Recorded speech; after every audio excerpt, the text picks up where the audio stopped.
In this segment, we're going to talk about evaluation of the elbow. Now, most patients that come to see me for problems with their elbow have two major categories. One is what we call overuse syndromes, which would involve things like tennis elbow and tendonitis, or what we call cubital tunnel syndrome, which is pressure on a nerve at the elbow that leads to numbness at the small finger. We call that cubital tunnel syndrome. The second category of patients are those that have sustained a trauma to the elbow, where they actually have a broken bone or an injury to a ligament in the elbow. Whenever I examine somebody for elbow, the first thing I want to check is their range of motion. So I'll ask a patient to extend their elbow so they can see how far they can extend it, and then I'll ask them to bend their elbow and see how far they can flex it. The next thing I'll do is put their elbow in a 90-degree position, which is neutral, and I'll ask them to turn their hand over, checking how much supination they have, and then I'll ask them to pronate their hand or turn their palm down, seeing how much pronation they have. After confirming and establishing what the range of motion of the elbow is, the next thing I want to do is evaluate the strength of the muscles crossing the elbow. And this basically includes the biceps and the triceps, or the arm and the muscle in the front of the arm and the muscle in the back, and what we call the wrist extensors and wrist flexors. So typically I'll ask a patient to hold their fist still and resist me pushing down on the wrist and resist me pushing up on the wrist. This way I can check the strength of the muscles of the forearm. And then I'll ask my patient to hold the arm steady so that I can't pull down, checking the bicep strength, and then push against me, checking the tricep strength. And we've talked about this in other segments, but essentially muscle strength is usually graded from 0 to 5. 0 is no motion, and 5 is maximum strength. And usually when people have injuries to an elbow, your muscle strength would tend to be somewhere around 4 or 5. So it's important that you don't over-exaggerate what your muscle strength is. After establishing range of motion and strength of the muscles, the next thing we want to check is the nerves. And basically the way we do that is by testing the sensation in the hand.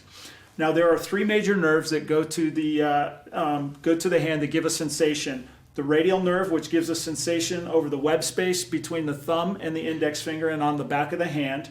The median nerve, which gives sensation of the thumb on the front, the index finger, and the long finger. And the ulnar nerve, which gives a sensation of the small finger and the outer half of the ring finger. Now, it's important to notice in testing sensation of the finger that it's most common for people to have the ulnar nerve giving sensation to the outer portion of the ring finger and the median nerve giving sensation to the inner part of the ring finger. Now, that's not true of everybody, but it's the most common pattern that we see. And so a lot of times when we're evaluating the patient, it wouldn't be unusual for them to have sensation on one side of this finger, but not on the other, depending on what kind of injury they have. The next thing we want to check after checking for muscle strength, range of motion of the joint, and sensation is to check for the vascular integrity of the arm. And the way that we do that is by checking for the radial pulse, which is on the inner part of the wrist, and checking for the ulnar pulse, which is on the outer part of the wrist. And we essentially evaluate the power of the pulses. 0 would be if I couldn't feel it. 1+ would be a pulse that's not very strong, and 2+ would be what we consider a normal pulse. The next thing I'll do to establish the vascular integrity of an upper extremity is what we call a capillary refill test. And essentially what I'll do is I'll press down on the fingers, and I can see the redness in the nail bed blanch or become white. And then when I release that pressure, I can see the blood flow coming back into the finger, and that allows me to evaluate the capillary refill. So essentially testing the reflexes around the elbow includes the biceps, the triceps, and the wrist extensors. So essentially what we'll do is we'll use a reflex hammer, ask the patient to relax. The reflex hammer, we tap on the biceps, and I can actually feel a little contraction in the biceps. We'll then test the triceps, and I can actually feel a little contraction of the muscle here.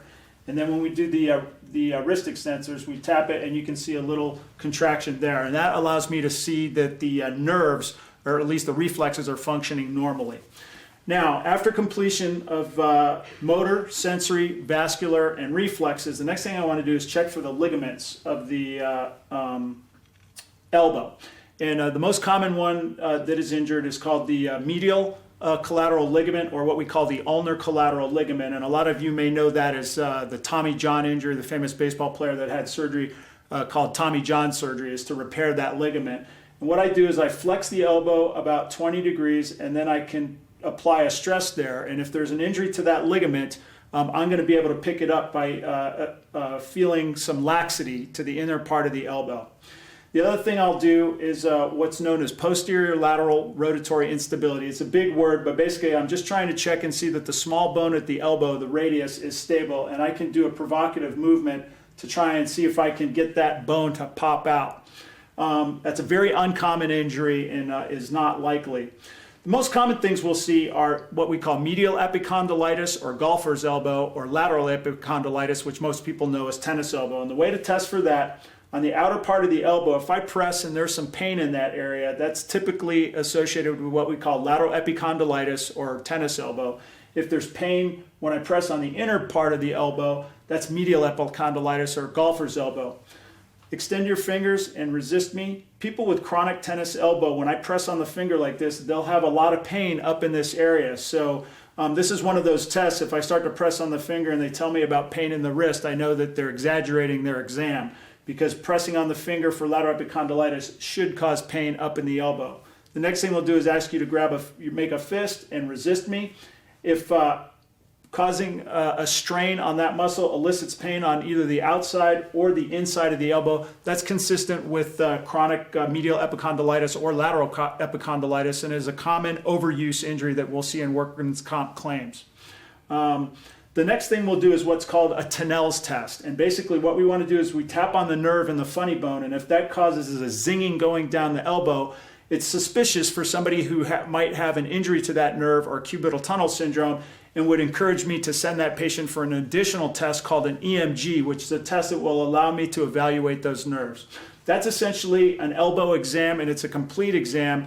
There's not really much that somebody can do to exaggerate the findings, so allow your doctor to go through your exam, and if you have a problem, we'll be able to pick it up. It is our aim that this video has armed you with the knowledge to be better prepared for your IME, as well as giving you an idea of what to expect and things to avoid so you can achieve the best result possible.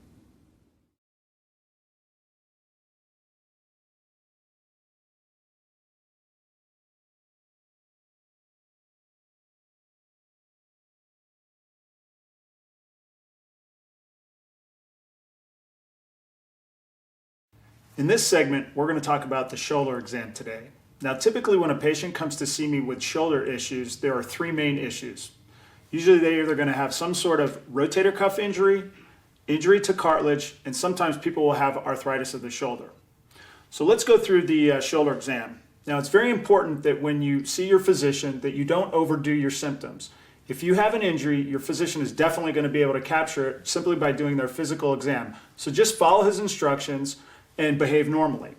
The first thing I like to do when I examine shoulders is evaluate the range of motion. So the first thing I would ask a patient to do is to raise their arms as high as they can. Now, typically what will happen is if somebody has an injury on the right shoulder, the left shoulder ought to work fine. So be sure that you act normally with the good shoulder, and if you have difficulty with range of motion on the affected shoulder, then demonstrate that. But don't act as if you can't move both your shoulders. That would signify that you may be trying to overemphasize some of your disability. Now, once I see if a patient has full forward flexion, the next thing I'll do is have them bring their arms down to the side, and then I'll have them flex their elbows and then rotate their arm out. This is typically a demonstration of what full active range of motion is. And active range of motion basically means what the patient is able to do on their own. And then the last thing they'll typically do is ask you to put your hands behind your back and reach up as high as you can. This demonstrates to me a healthy joint that has full range of motion, and I typically will use the good arm to compare to the injured side in order to be able to identify any differences in range of motion. The next thing I'll do is evaluate the motor strength of all of the muscles around the shoulder. So the first thing we do is have the patients bring their arm up, and I'll test the deltoid muscle or your shoulder muscle. So hold your arm up strong and don't let me push it down. If I can't break that shoulder, we rate that as a 5 out of 5 strength. You can go ahead and put your arms down now. Motor strength and muscles are basically rated from 0 to 5. 0 would be no function whatsoever, and 5 would be full strength. Typically for an injured shoulder, you're going to see somebody with a 4 out of 5 strength, which basically means there's some strength to it, but I'm able to overcome that strength by pushing down on it. The next thing I want to do is test out the rotator cuff muscles. Now, rotator cuff muscles are a group of 4 muscles that are around the shoulder that hold it in the socket. They basically hold the ball in the socket. There's one in the front called the subscapularis, there's one on the top called the supraspinatus, and there's 2 in the back, one called the infraspinatus and one called the teres minor. Most of the time when people come to see an orthopedic surgeon for shoulder injuries, there's going to be a problem with the supraspinatus, and we commonly will refer to that as a rotator cuff injury. Now, injuries to a rotator cuff can include anything from basically a strain or some tendonitis, a minor injury, all the way to a frank tear of the rotator cuff. The way I'll test for rotator cuff pain is simply by taking the arm and I'll move it forward. This is called a Hawking's test, and if this elicits pain, then it makes me suspicious that there may be an injury to the rotator cuff. But whether or not you have pain is not the only story. So if you don't have pain when the doctor runs you through this exam, don't act as if it is painful. The next thing I want to do is test for motor strength of the supraspinatus muscle. Asking patients to hold the arm in this position and resist me, don't allow me to push down. That's a normal strength to the rotator cuff. If there was an injury to the rotator cuff, I would be able to break the arm and push it down. The next thing I would do is ask the patient to hold their arm in this position and rotate out against me. And then the next thing is pull in towards you. And this allows me to check all the muscles of the rotator cuff. To do a complete shoulder exam, I then would check the biceps, so act like you're making a muscle. Push down. This is the triceps. Hold your wrist solid. Don't let me bend it down. Don't let me bend it out. Open your fingers out wide. Don't let me squeeze. Don't let me squeeze. This way what I've been able to do is test all of the muscles in the upper extremity. After checking for range of motion and muscle strength, the next thing I want to do is check for sensation. And so you have a bunch of nerves that go to the upper extremity, and we're able to tell if you have an injury to those nerves by basically checking sensation. So there are essentially 3 major nerves that go to the upper extremity. Actually 4. The axillary nerve is what causes the muscles in the shoulder to work.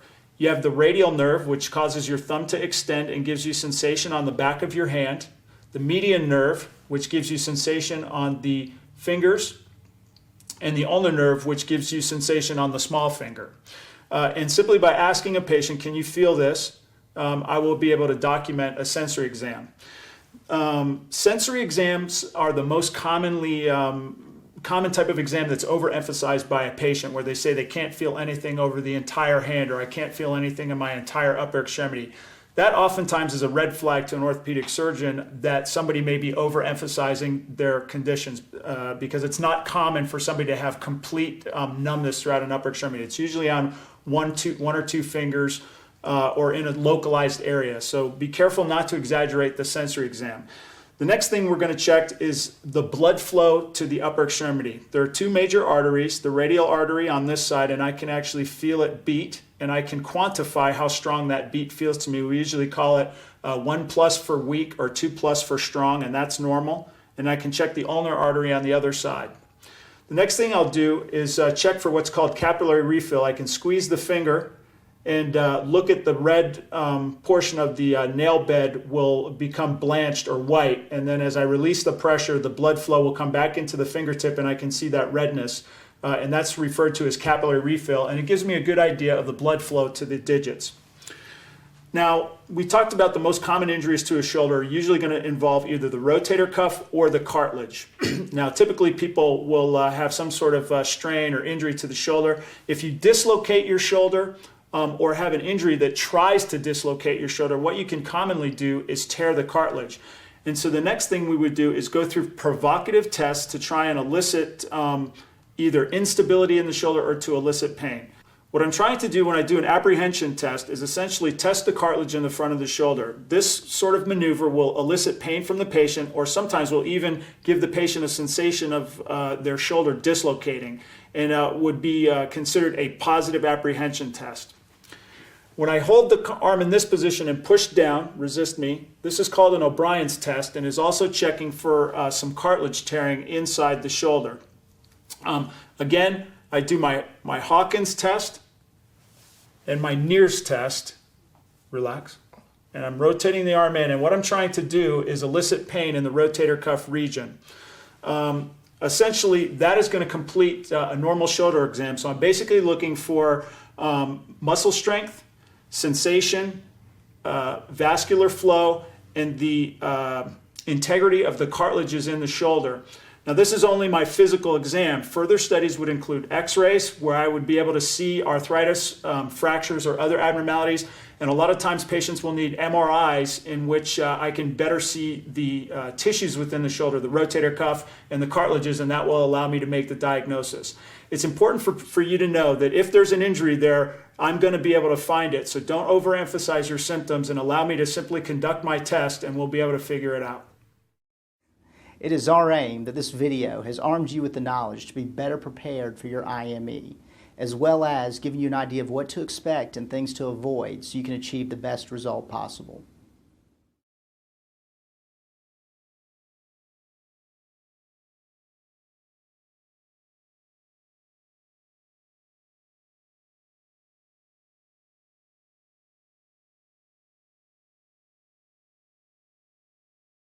In this segment, we're going to talk about the wrist and hand exam.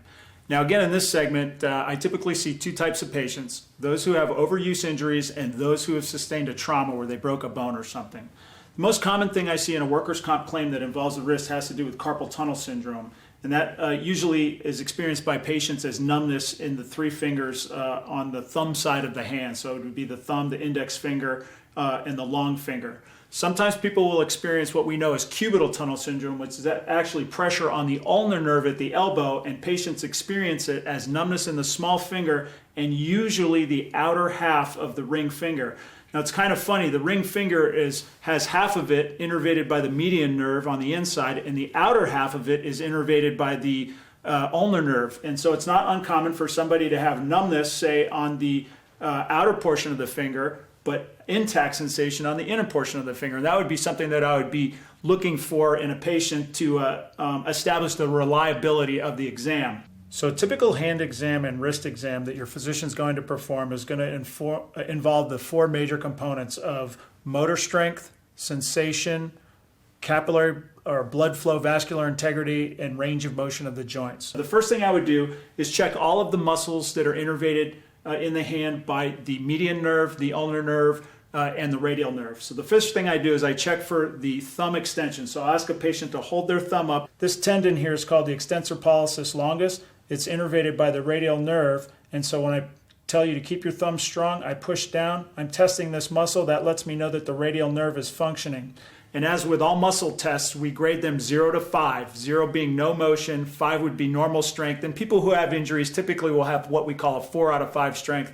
Sometimes injured people have 5 out of 5 strength. That's perfectly normal, and you should engage the physician and do the test normally as you feel. So if you feel like you have full strength, then demonstrate to the physician that you do have full strength. We're going to be able to pick up any exam problems that you have. The next thing I want to do is check the ulnar nerve, which goes to the this muscle here called the first dorsal interosseous. I'm going to ask the patient to spread their fingers wide. She has good strength, which confirms to me that the ulnar nerve and the first dorsal interosseous muscle is functioning properly. And then finally, I'm going to check for the function of the median nerve, which is the third and final nerve that goes to the hand. And essentially, I'll have the patient put the thumb against the pinky, ask them to hold it very strong. Don't let me pull my finger through. And if I can't do it, I would consider that a 5 out of 5 evaluation. So in that way, I've established the motor integrity of the hand, and I know that everything is functioning properly. And if you have good strength, I'm going to be able to evaluate it. So it's the radial nerve with the thumb, the ulnar nerve with the first dorsal interosseous, and the median nerve with the thumb to pinky exam. Finally, what I would do is have them make a fist, and I would try to resist me as I flex it down, resist me as I try to push your wrist up. And now I know that the wrist extensors, the wrist flexors are 5 out of 5 in strength. The radial nerve is functioning, the ulnar nerve is functioning, and the median nerve is functioning. Now the next thing I need to test for is sensation. And so I'll ask a patient to open their hand, and I'll ask them if they can feel me touching them right here, usually on the back side of the web space between the index finger and on the back side of the web space between the thumb and the index finger is innervated by the radial nerve. Check sensation there. I'll usually check the pulp, or what we call the top surface of your index finger, the thumb, the long finger, and the thumb side of the ring finger is all innervated by the median nerve, and so I'll check sensation in that region. People who have numbness in that region are typical for carpal tunnel syndrome. And then I'll ask you to feel the sensation on the small finger and on the outer half of the ring finger, checking for the ulnar nerve. After checking for the motor strength of the muscles and the sensation, the next thing I do is check for the vascular integrity of the hand. And so I feel for the radial pulse and the ulnar pulse. And again, pulses are termed 0 if I can't feel it, 1 if it's kind of weak, and 2 is a normal pulse exam. And finally, we do the capillary refill test, where I'll basically press on the pulp of the fingers and I'll see the redness in the nail bed disappear. And then as I release the pressure, the blood flow comes back into the finger and that redness comes back. And that's what we refer to as capillary refill, and it allows me to evaluate the vascular integrity of a digit. Now, once I've confirmed that motor, sensory, and vascular is normal, or I've documented some deficiency, the next thing I'm going to do is evaluate the patient for possible injuries. Now, as we stated, the most common one is carpal tunnel syndrome, and one of the tests that we do is called a Tunnell's test, where we tap on the wrist, and when we tap right here, we're tapping on the median nerve, which is the nerve that is being compressed in carpal tunnel syndrome, and it'll cause a shooting pain or a zinging that goes into the thumb, the index, and the long finger, and maybe to the inner portion of the ring finger. I'll also do what's called a Tunnell's at the elbow, where I tap on the elbow to see if that causes a zinging sensation going down into the hand or into the outer digits, or the small finger and the ring finger, or the outer half of the ring finger. The next thing I want to do after I check for that is check for tendinitis. A common overuse injury is a thing called de Quervain's tenosynovitis, essentially just tendinitis on the thumb side of the wrist. And the way I'll check for that is I'll ask a patient to make a fist, putting their thumb inside the fingers, and ask them to relax, and then I'll pull on it. If people have significant de Quervain's tenosynovitis, this is called a Finkelstein's test, and this will actually cause them to have extreme pain on the thumb side of the wrist.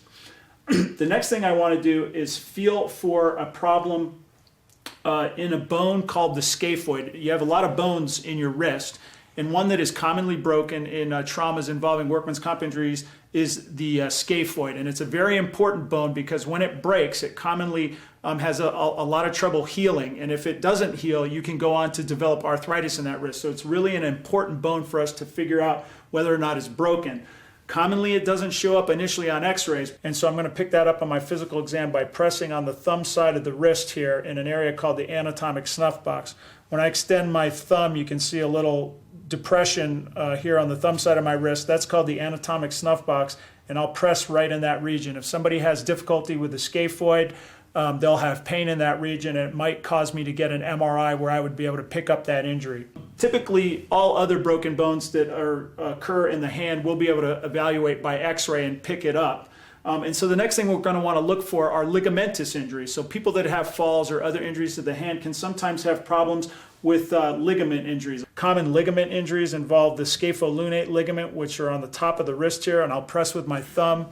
And if they're experiencing any pain, I'll want to be able to check that out with an MRI. When patients have a problem with that ligament, they'll have pain on the top of the wrist right here. So I'll take my thumb, there's a little bump right here, I slide into the joint and I'll press, and if that elicits pain from the patient, then I'll be suspicious of an injury to a ligament. Finally, a very common injury that we see in workers' comp claims are an injury to a cartilage on the outer part of the wrist known as the triangular fibrocartilage complex. We typically refer to it as the TFCC. And patients will typically complain of pain on the outer portion of the wrist, on the small finger side of the wrist. And basically, if I press in that area, it'll elicit pain. Or if I take the hand and I try and grind the outer portion of the wrist against the outer portion of the hand against the wrist, it will elicit pain in this region. If I suspect that you have any of these injuries in the wrist, then I'm going to recommend getting an MRI, and that will allow me to see the tissues on the inside of the wrist joint, and I'll be able to pick up any injuries that you might have. So again, as is true with all of your other exams, it's very important to not exaggerate your symptoms. Another common injury that we'll see in patients involve the tendons going to the fingers called a trigger finger. And basically what that is tendinitis of those tendons. It can be caused by overuse type injuries, and it's experienced by the patient as pain along the flexor tendons of the hand, and sometimes the tendon will become so swollen that when they flex the finger, it actually gets stuck in this position, and they'll have to use their other hand to help straighten out the finger, and thus we call it a trigger finger. Typically, I'll be able to identify that because patients will have pain typically in this area where the finger meets the knuckle. I'll just press in that region, and if they're experiencing a trigger finger, it'll elicit pain in the patient. Allow the doctor to simply engage you in your exam and be truthful and honest. We're going to be able to pick up anything that might be going on. As we move out into the hand, the most common things are injuries to tendons, broken bones, and things of that nature, dislocations, and those will typically be obvious by x-ray and physical exam, and your doctor will be easily able to pick that up. It is our aim that this video has armed you with the knowledge to be better prepared for your IME, as well as giving you an idea of what to expect and things to avoid so you can achieve the best result possible.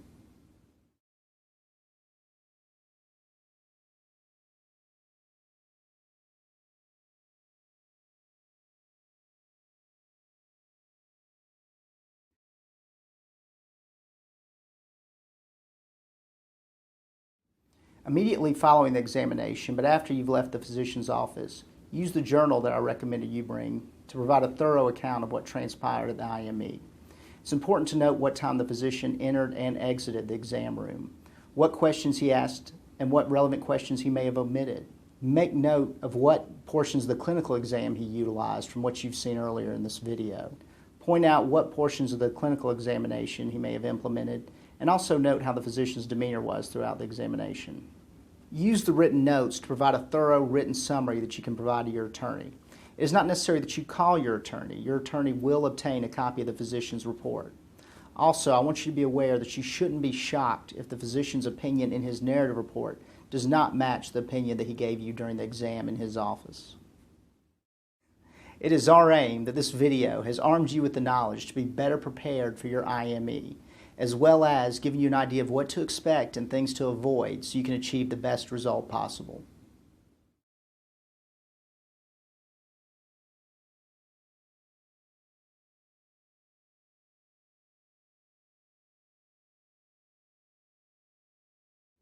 Hi, my name is Rob Hendricks. I'm a trial attorney based out of Atlanta, Georgia. I specialize in workers' compensation and personal injury law. Over the past 10 years, I've handled thousands of cases. Through that experience, I've learned that the IME, or independent medical evaluation, can be one of the most crucial events in your case. If the facts are not in dispute, often the IME can be the determining factor in the outcome of your case.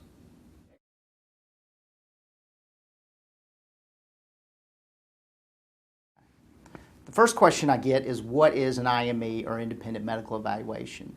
The IME is an independent evaluation performed by a physician of either your attorney's choosing or the defense counsel's choosing. It may be scheduled by either side. The important thing to remember is in an IME, there is no patient-physician relationship. That physician is chosen just to render a medical opinion. They will not be allowed to dispense treatment, medications, or any other sort of palliative measures. The sole purpose is so they can provide their medical opinion regarding pertinent issues in your case. Often we see IMEs scheduled to address whether there's a causative connection between the incident that occurred and your physical condition. IMEs may also be scheduled to determine whether you have any permanent work limitations or any physical restrictions. IMEs are often scheduled to determine whether you have any permanent physical impairment from your injury. And finally, IMEs can be scheduled to determine whether any recommended treatment is necessary and appropriate.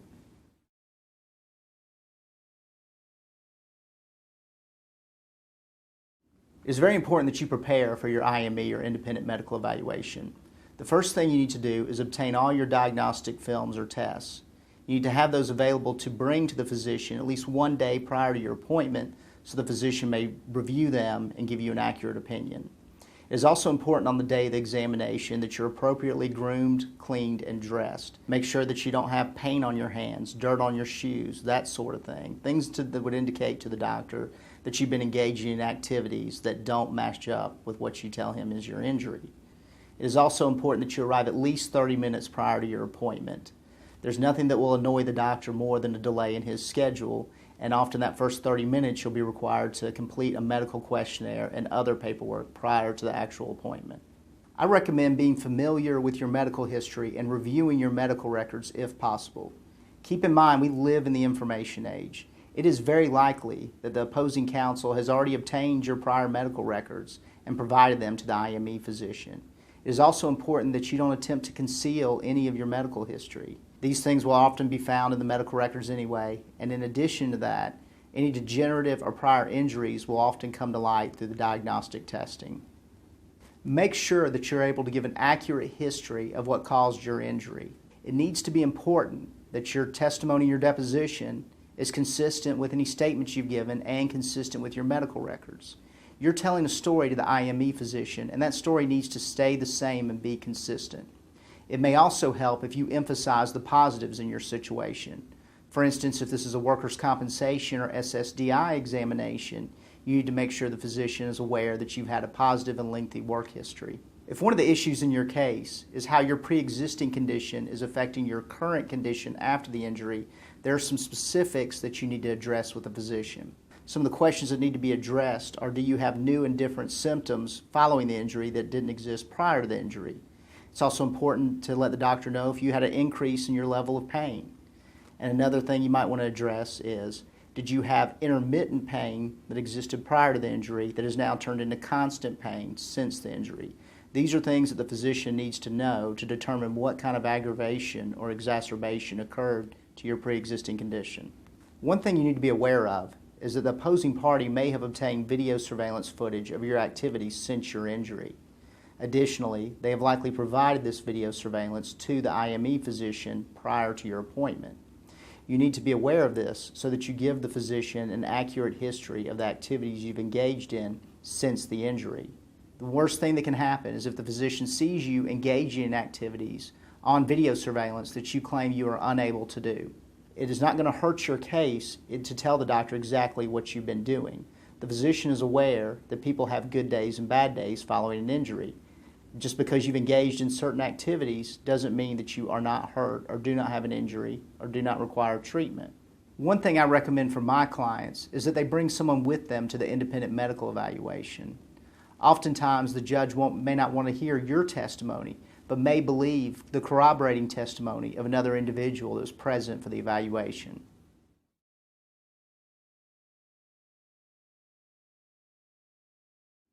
You may not realize that on the day of your IME, you're being watched at all times.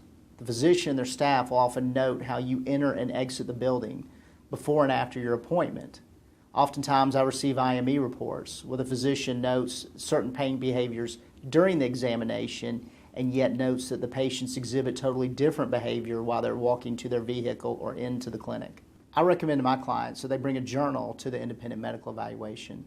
That way they can take notes of what transpired at the actual appointment. However, do not take notes in front of the physician.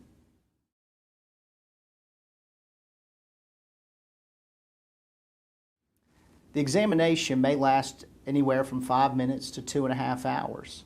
Do not show visible frustration if it's a short exam. The doctor may be able to obtain the information he needs to give an opinion in a relatively short amount of time. Also, don't think the doctor is doing you any favors by giving you a very lengthy exam. He may be taking a great deal of time on your evaluation because he's having to come up with an opinion that fits what opposing counsel wants him to give. The IME will often begin with the physician's office taking additional x-rays. You may have had x-rays taken in the past, but the physician will often want their own. After the x-rays, a nurse from the physician's office may want to take a brief history, have you change into a gown, obtain your weight as well as your blood pressure and heart rate.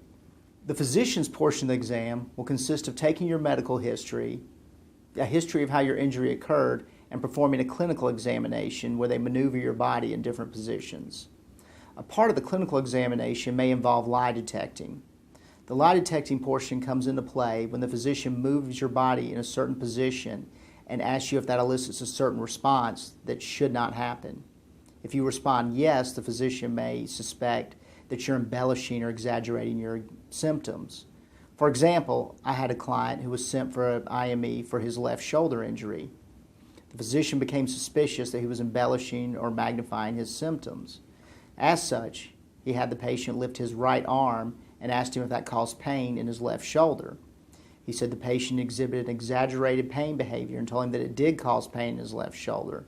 The physician alerted me that there's no way lifting your right arm would cause pain in your left shoulder.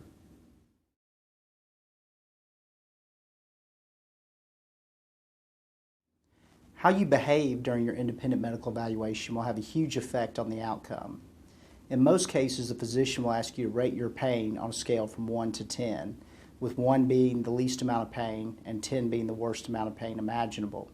It is important that you give an honest answer about your pain level. Never say that your pain is a 10 out of 10. Your physician will be internally rolling his eyes. A pain level of 10 indicates intractable pain to the point of agony where you should be passing out. A physician will not take you seriously if you say your pain is a 10 out of 10. Keep in mind that the physician may already be a little cynical because you're involved in litigation and realize that you may have a motivation to embellish or exaggerate your pain. Keep in mind these physicians have had years of training and have seen thousands of patients and know what they expect your pain level to be. Give them an honest answer about your pain level and you're more than likely to get a good result. Along with your verbal description of the pain, make sure that you don't display exaggerated pain behaviors. There's no need to grimace with every movement. There's no need to jerk or jump with every part of the clinical examination. Such behaviors will keep the physician from taking you seriously. Because you've had an injury doesn't necessarily mean you have severe pain. You don't have to have severe pain to necessitate further treatment or to require work limitations or restrictions on your activity. I mention all of this because there's a tendency of patients to embellish or exaggerate their pain. The reason for this is that the patient wants the physician to take their condition seriously. Unfortunately, the opposite happens as the physician is unable to rule out certain conditions. In addition to that, it may distort the physician's opinion of the patient. Be brief but thorough in your discussions with the physician. Keep in mind the physician is paid for his time. He wants to reach the correct opinion, but the more courteous you are of the physician's time, the more likely you are to receive a favorable outcome. Always be courteous and polite with the physician throughout the examination. There's nothing to be gained by being combative or hostile. If the physician asks you about your litigation or why you have an attorney, there's no need to engage in that discussion. You can simply tell them that you had to engage an attorney to help you obtain rights that you weren't receiving. Do not paint a grim picture of your condition. Make sure the physician knows your ultimate goal is your health and that you want to restore yourself to your prior level of functioning, return to work, or become pain-free. Narcotic pain medication abuse is a big topic with physicians these days. There are some patients that have a tendency to want to alert the physician of how much narcotic pain medication they've been taking or to request that the physician offer them pain medication. It's important that you don't do this. First of all, the IME physician cannot dispense narcotic pain medication to you because there is no physician-patient relationship. As I mentioned earlier, there's no patient-physician relationship and you should not be asking that physician for medication. Additionally, if you tell him how much medication you've been taking, they may believe that you're abusing the medication rather than taking it for the intended purpose. It may help you receive a favorable opinion if you ask the IME physician if they would be willing to take over your care. It is also important that you do not interrupt the physician throughout the examination. A physician's main commodity is their time. Be courteous of it and you're more likely to receive a favorable opinion. Once the examination is complete, you may ask the physician if they'd be willing to provide their opinion. They may or may not do so. If they do not do so, that is okay. They'll provide a thorough narrative report addressing all the issues in your case.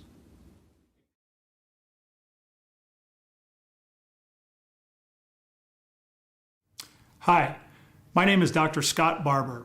I'm a board-certified sports medicine-trained orthopedic surgeon, and my goal today is to help you prepare for your upcoming independent medical exam, or IME. One of the things I'd like to tell you about preparing for an IME is don't exaggerate your symptoms. When you go to see your doctor, they're going to run you through a physical exam, and they're going to be able to pick up what's wrong with you. So be honest and let them know exactly how you're feeling. If you've had any treatments prior to seeing that doctor that have given you relief, be honest and let them know that that gave you some relief. If there's an injury there, your doctor's going to be able to find it. Now, the first thing that's going to happen is as soon as you walk into the office, they're going to be evaluating you. If you come into the office without limping and then all of a sudden you start limping when you get back into the exam room, we're going to be able to determine that. They're going to watch the way you walk, they're going to see the way you carry yourself, and they're going to try and evaluate whether or not you're experiencing any pain. So if you act normal when you walk into the office and then you get into the exam room and all of a sudden you start to experience a lot more pain, the doctor's going to pick up on that. So be natural and be honest with the doctor. If you have a problem, they'll pick it up. A doctor starts out his physical exam by asking you a history. They're going to ask you what happened. They're going to try and correlate what happened or what you say happened with the injury that you sustained, and they're going to try and make a determination as to whether or not that's plausible. So be honest, tell the doctor exactly what happened, and let him figure out what your problem is. And it's important that you be very truthful and tell them exactly what happened, and don't exaggerate the amount of pain or the amount of injury that you sustain. It's important for you to realize that no matter what you do, the doctor is going to be able to figure out what's wrong, so don't exaggerate symptoms. As the doctor goes through your history, they're going to want to correlate what you say happened in the accident to what the injury is that you're claiming, and making sure that the two of them are conducive. After the doctor takes a history, he's going to find out what other kind of treatments you've had in the past, what kind of medical problems you have that contribute to your current symptoms. Be honest with him, let him know what sort of medicines you've taken, what sort of injuries that you've had. If you've seen a doctor for the same extremity problem before, let him know that so he can determine what injuries are new and what injuries are related to the old issue. One of the most important things for you to realize is it is absolutely imperative that you do not exaggerate your physical findings and don't exaggerate any sort of pain or numbness. If you have an injury, your doctor is going to be able to determine what it is and figure out how to help you out the best. The best thing you can do to help your doctor is give them an accurate exam. Now, I know there's a tendency of patients to try and overemphasize the amount of pain they're feeling, or perhaps exaggerate the amount of numbness they're experiencing because they're afraid that the doctor might miss it. Well, I can assure you we won't miss anything as long as you give us an accurate exam and tell us exactly what happened. Give an honest history. If something hurts, let them know. If something doesn't hurt, let them know. If you've had a treatment in the past that gave you some temporary relief, let the physician know. At the end of the day, it's going to be the combination of your history, physical exam, and other studies such as X-ray, EMGs, and other studies that allow us to come to our conclusion. And at the end of the day, if there's an injury present, we're going to find it. So don't exaggerate your findings.